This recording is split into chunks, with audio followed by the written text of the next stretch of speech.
السلام عليكم ورحمة الله وبركاته. أهلا بكم متابعين قناة الأكل الدمياطي، يا رب تكونوا بخير. النهاردة إن شاء الله هنعمل مع بعض كده أكلة سريعة وخفيفة وكمان في نفس الوقت موفرة. ده كيلو صدور وبطاطاية مسلوقة بس تكون كبيرة، ودي بقسماط وعليها بهارات، وطبعا كوباية لبن وبيضة، وده دقيق. طبعا البهارات زي ما انتوا شايفين كده على حسب انتوا ما بتحبوا. انا هحط بهارات فراخ، وحاطه ملح وفلفل وبصل بودره وتوم بودره وبابريكا. طبعا هنا هقطع الفراخ قطع صغيره علشان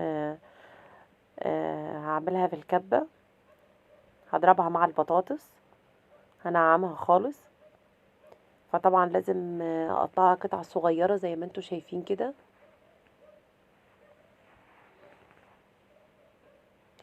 وطبعا البطاطس بسلقه خالص.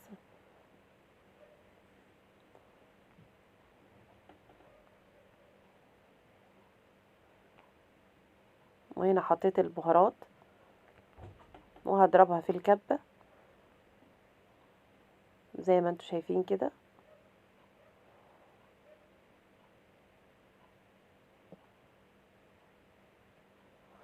طبعا زي ما انتوا شايفين فريدة بتساعدني، لازم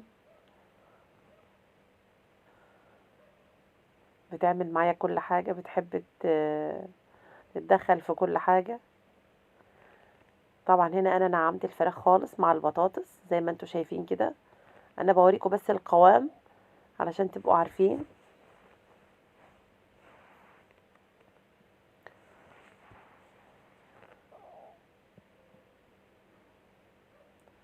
انا بنعمها خالص.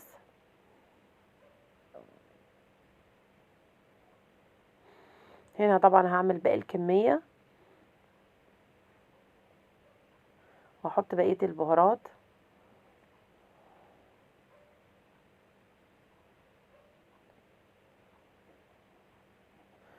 هنا خلاص انا نعمتها خالص، بضربها طبعا كويس مع بعضها علشان البطاطس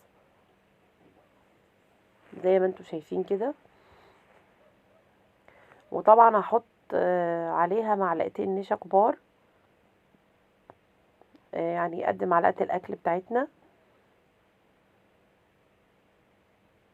أنا حطيت معلقتين ملانين، وطبعا هقلبها كويس قوي قوي قوي زي ما انتوا شايفين كده.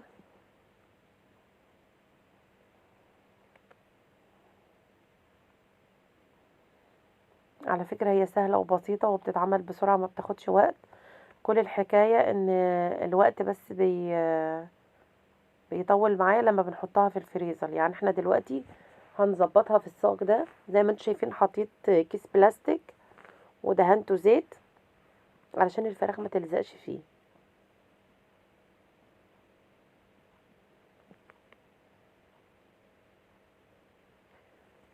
وطبعا هحط فيه الفراخ وهبدأ اسويها علشان لما تتجمد اعرف اقطعها تكون مظبوطة. طبعا هدهن ايديا برضو زيت علشان اعرف ابططها ما تلزقش في ايديا. انتوا عارفين ملمس الفراخ بتبقى ملزقة زي ما انتوا شايفين كده.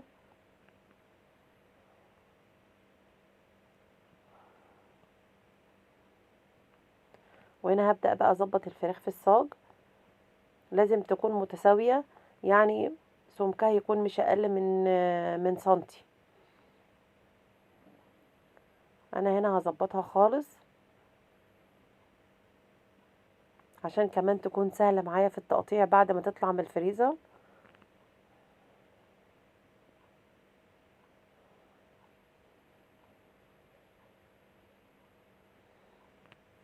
بتكون كلها متساوية زي بعضها. انت طبعا بايدك بقى وبشطارتك هتظبطيها.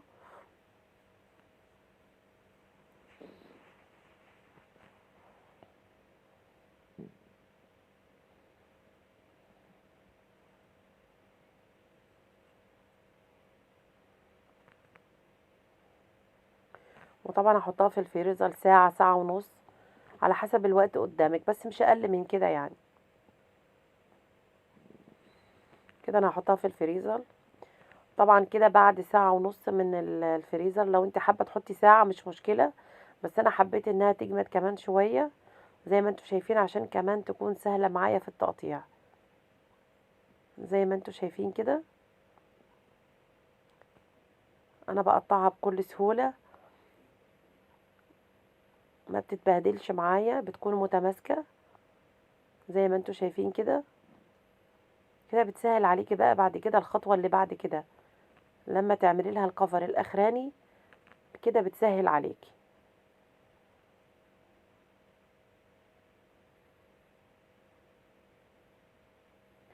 شايفين عاملة ازاي؟ متماسكة، وكمان بتكون سهلة عليكي في الشغل بعد كده.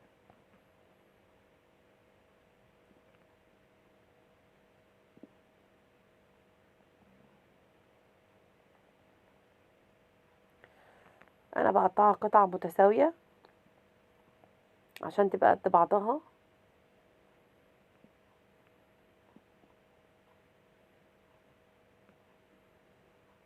زي ما انتوا شايفين كلها قد بعضها بالظبط.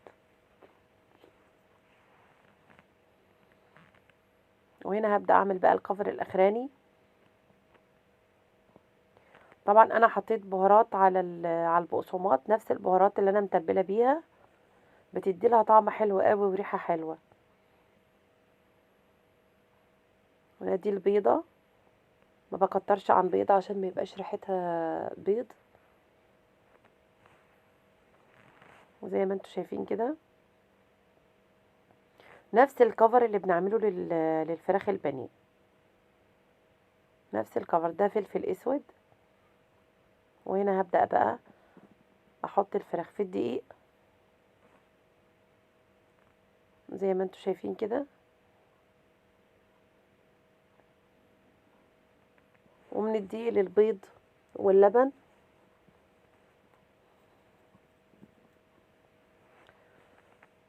زي ما انتوا شايفين هي بتبقى متماسكة علشان هي لسه متجمدة من الفريزر، وبتكون سهلة معاكي في الشغل، مش بتتعبك في الكفر الاخراني. عشان كده مهم ان هي تكون في الفريزر.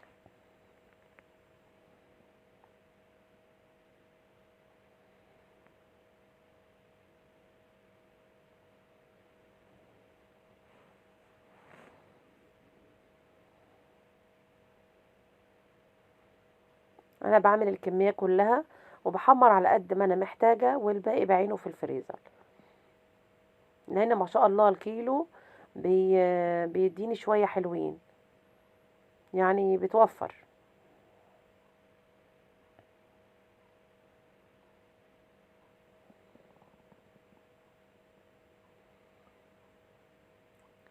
طبعا انا هعمل كمان مرة معاكم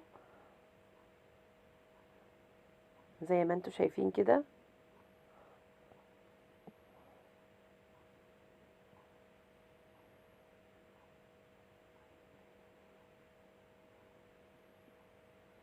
شايفين متماسكة ازاي؟ وانا بعملها في البقسماط مش طرية في ايدي، متماسكة عشان في الفريزر.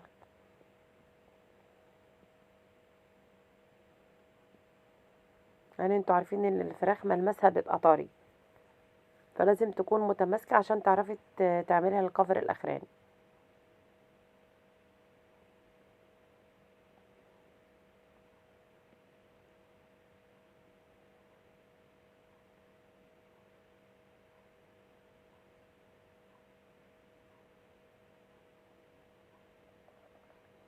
ما تنسوش يا جماعة لايك وشير ودعم للقناة.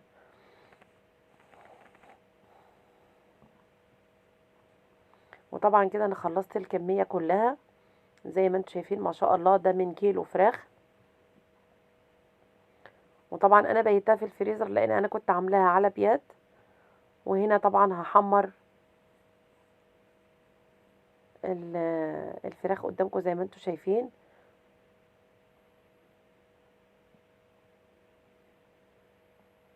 وما بتاخدش وقت في التحمير، وعادي ممكن زيت قليل وممكن زيت كتير عادي.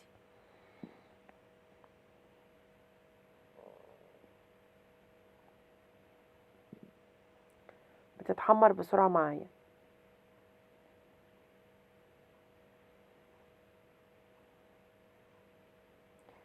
زي ما انتوا شايفين طلع لونها ما شاء الله جميل.